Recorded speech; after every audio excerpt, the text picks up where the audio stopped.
Help others. Like, subscribe, and ring the bell for notifications.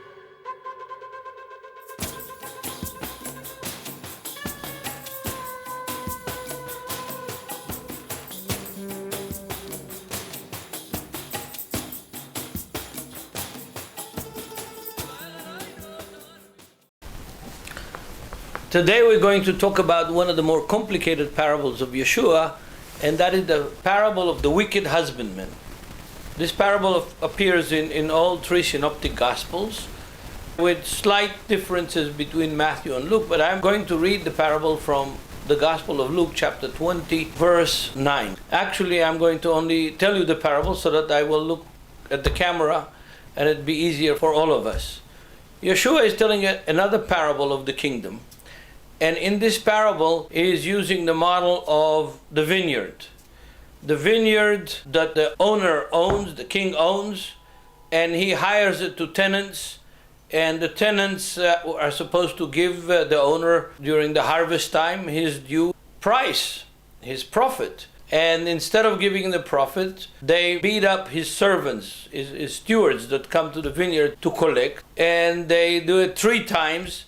And in the end, the owner says, okay, maybe they will respect my son. I'll send my son there. Surely they will honor my son. But instead of honoring the son, they plot to kill the son. And in the end, the owner comes and he kills the wicked tenants, casts them outside. And he says a verse from Psalm 118, the stone that the builders rejected became the head of the cornerstone, and says that the vineyard will be taken. The kingdom will be taken from the wicked tenants and given to others. Obviously, in Christian history and the history of exegesis of the New Testament, this is one of the main texts that has been used to teach replacement theology. God took the vineyard away from Israel and he gave it to another people. And it's easy to do that when you take it out of its historical context. Now we must remember that when Yeshua is teaching in parables, all the parables in the Bible and all the parables anywhere, each parable has something hidden in it. If it could have been said openly in the context in which it is said, there would be no need of a parable. Why complicate things? The reason that there are parables, because there is a secret of the kingdom, like Yeshua said to his disciples when they asked him, why do you teach with parables? He said, because unto you has been given to know the secrets of the kingdom, and to others it has not been given to know the secrets of the kingdom. So here we have this parable that is used traditionally in Christian exegesis as justification for replacement theology. And we've got to essentially decipher the parable, decipher what is the secret in it. So first of all, the first clue that we have is that it's a vineyard. And in Isaiah chapter 5, we read the song of the vineyard. A person had a vineyard, he wanted to have good grapes from that vineyard, and he cleared the stones, he made a fence, he made a tower to protect the vineyard, he made a wine press, and he waited for the harvest time of the grapes so that he could have good grapes to make wine out of them. But instead of having good grapes, the vineyard produced bad grapes that were not usable. So the owner of the vineyard calls the people around to judge between him and the vineyard. And he complains that, he did everything that he could to get good fruit. He invested all his ability to get some benefit out of the vineyard, and instead of getting a benefit, he got bad grapes. So what should he do with the vineyard? He will break down the fence so that the vineyard will be trampled. He will stop pruning the vines so that they will not bring good fruit. He will, in the end, destroy the vineyard. And he turns to Israel and he says, Israel, you are the vineyard. And then he brings this wonderful prophecy of comfort, because God always kind of sandwiches his reprimand, his discipline, with some sugar around it, and doesn't let Israel or anybody of his children ever lose hope that they can improve and that they can please God in the end. That's the parable of the vineyard from Isaiah chapter 5. Now Yeshua is using the same motif about the vineyard and is not saying that it's Israel. He's talking within Israel. And we have parallel parables and stories in rabbinical literature that is more or less contemporary with the time of Yeshua that use the same motif of the wicked husbandman. Let me read you one from ancient midrash called Sifrei Deuteronomy, on Deuteronomy chapter 32, verse 9.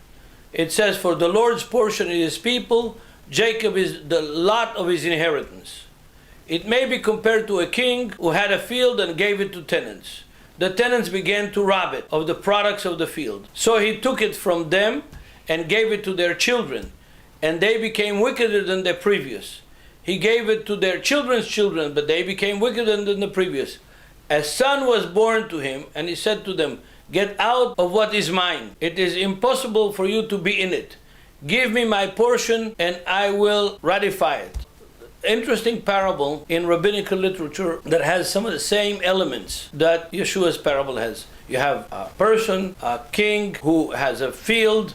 He hires tenants, he gives it to the tenants are wicked, they don't give the dues that they owe, and he has a son, and then he lets the son inherit that field and kicks the tenants out. Very great similarity between this rabbinical parable and the parable of Yeshua. And we have some other parables in rabbinical literature that clarify some of the things. For example, in one of the parables that we find in Exodus Rabbah, the wicked tenants are the nations, that they receive a portion from the Lord, a portion of his commandments, and they squander the commandments. They are not interested to keep them.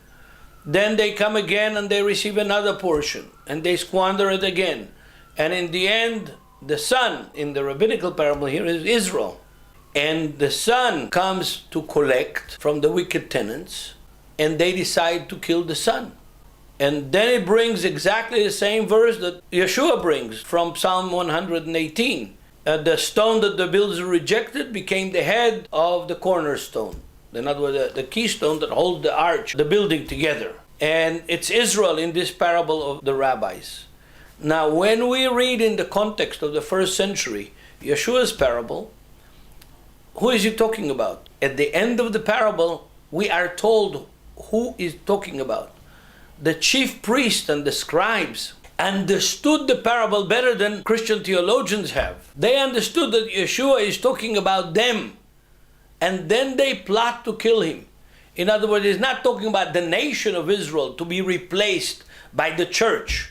He's talking about within the time and the context of history in which Yeshua lived in the first century, the Sadducees and the priests were the ruling parties. They held the government until the year 43. Majority of the Sanhedrin was Sadducee. Only in the year 43 the Pharisees get the majority in the Sanhedrin, which means that the ruling party that is being given charge of God's vineyard have been the wicked husbandmen, that they got rich, they got wicked, they got corrupt, they bought and sold the high priesthood to people that were not even from the tribe of Levi.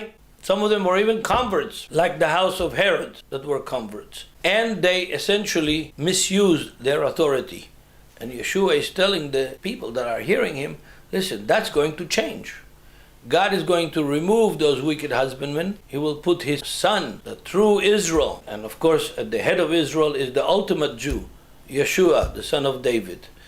I want you to think about this parable. In summary, I will say that it does not stand the reason that this parable is talking that God is going to replace Israel with another nation or with the church.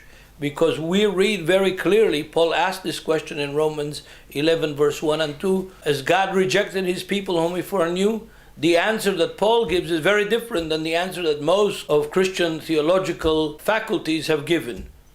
The Christians say, yes, God has replaced Israel with the church, and each church thinks that it's replaced Israel with it. The Catholics think it's replaced it, the Presbyterian think that they're the ones that replaced Israel, and none of it is true. Paul's answer is different than what most Christian theologians have given. God forbid, I am a Jew in the present tense. Not I was a Jew and now I became a Baptist, but I am a Jew. I am an Israelite. I am from the tribe of Benjamin. God has not replaced Israel. So whoever interprets this parable that God has taken the kingdom from Israel and given it to the church is contradicting what Paul said. So keep studying the Word of God. Next week we're going to talk about another very important parable. Tune in again, Netivyah or Joseph Shulam on YouTube. Help others. Like, subscribe, and ring the bell for notifications.